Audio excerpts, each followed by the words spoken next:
Hi, Hawk Nation. Today we are going to be reading the epilogue from Red Scarf Girl.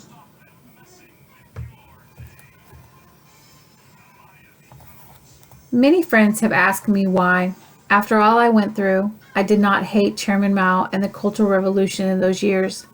My answer is simple. We were all brainwashed.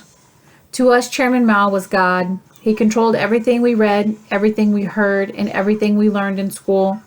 We believed everything he said. Naturally, we knew only good things about Chairman Mao and the Cultural Revolution. Anything bad had to be the fault of others. Mao was blameless. When I started to write this book, I asked Anyi's mother if she had hated Mao when she was forced to climb the factory chimney. I didn't hate him, she told me.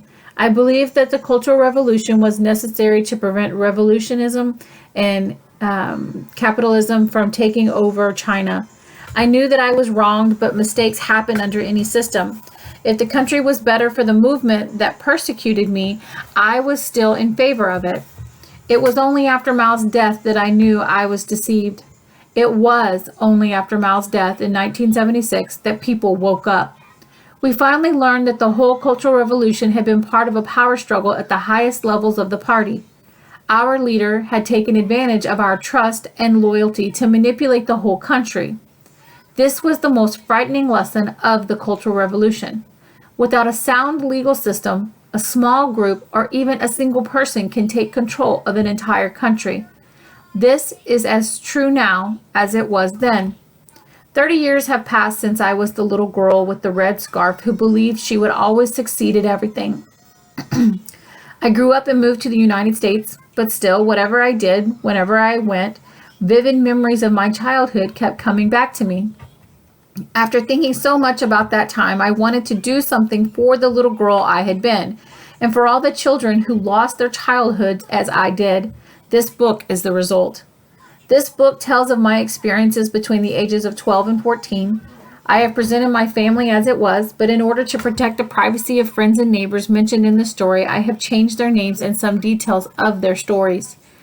And what happened since then? A few months after our ransack, the revolutionary situation in the theater changed. The rebels who had taken control lost power to a new group. Most of those who had been detained were released, including Uncle Fan, Aunt Wu, and Uncle Chen, who was detained right after our ransack because of the letter. Dad finally returned home too. He was still considered a landlord and was put to work as a janitor. Mom still had to write self-criticism reports because she would not break with Dad. And Grandma still had to sweep the alley twice a day, but at least we were all together again.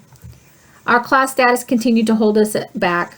Because of our political background, I was denied another opportunity to become a stage actress, just as Ji Yong was not allowed to become a trumpeter, nor Ji Yoon a singer. But we never gave up.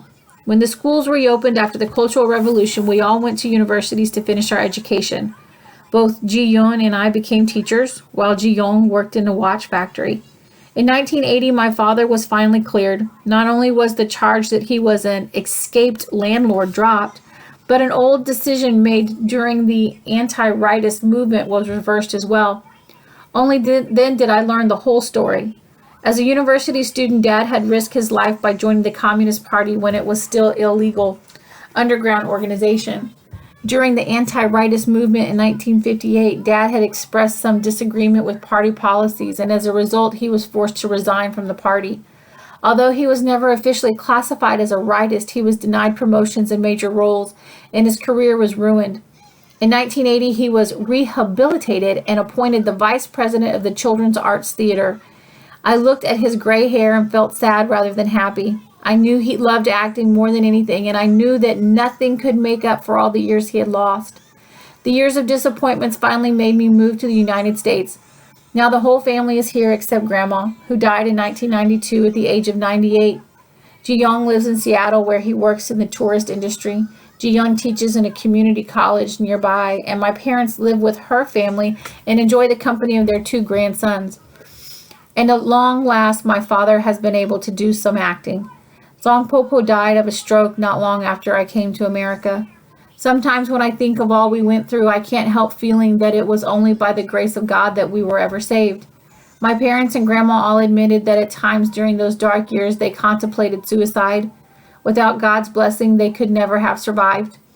As for the others in my story, in the early 1970s, nearly all of my contemporaries were sent to the countryside for re-education. According to Mao, this was supposed to benefit both the young students and the farmers. The students would learn to respect the working masses, and the farmers would learn new technology from the students. Like the Cultural Revolution, this did not work out as it was supposed to. After 10 years of sacrifice in the primitive countryside, most of these young people returned to the city with little education, few skills, and no beliefs. All regretted the waste of their youth, and all have struggled to start over again. Cheng Hong worked for many years as a state-run farm near Mongolia. Her brother died while she was there. At the farm, she met her husband. Ironically, he was a black whelp, the son of a former capitalist. Eventually, they returned to Shanghai, where Cheng Hong was able to move into a factory job. Anyi's asthma prevented her from being sent to the countryside. All those years, she had been working in a small factory. Bai Shan spent years in the remote countryside near the Russian border, but now he is in the business manager of the Shanghai branch of foreign company. Lin Lin went back to school and became a doctor at a factory clinic. In the recent economic upheavals, her factory closed, and the last time I saw her, she was still unemployed. Du Hai is working in a factory near our childhood homes, and I saw him once at a distance. I've never heard what happened to Yi Lanlan. Except for a few who actually killed people, hardly any revolutionaries have been punished for what they did during the Cultural Revolution. Those who persecuted others, even beat or tortured them, were victims too, after all. They all believed they were doing it for Chairman Mao. In fact, many were caught on the wrong side of the power struggles and were persecuted in their turn, just as Du Hai's mother was. I once fervently believed in Mao and the Chinese Communist Party. After all, the experiences I have told about in this story and many more painful and frustrating experiences afterward, I left China and moved to the United States in 1984. I was 30 years old. I started at the bottom. I had no money, no friends, and hardly any English. I was willing to take on the struggle to establish myself in a new country because I knew that was the price I would have to pay for the freedom to think, speak, and write whatever I pleased. During my first few years in the United States, I was continually astonished at the freedom Americans enjoy. One Halloween evening, I was watching the parade at Waikiki Beach in Honolulu. I was amazed to see all the celebrators were enjoying themselves so freely. They had no fear of being criticized by their bosses or arrested by the government for expressing themselves, even if they criticized or mocked the president. After my graduation from the University of Hawaii in 1987, I worked for a hotel and resort chain for several years, then for a healthcare company.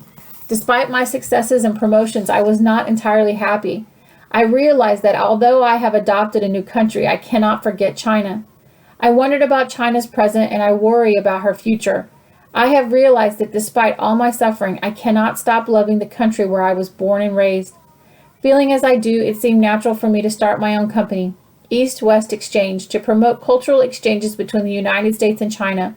If I can help Americans understand China and the Chinese to learn about the United States, even a little, I will feel very rewarded.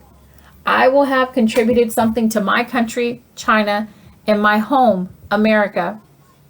I hope this book will be a part of that mission.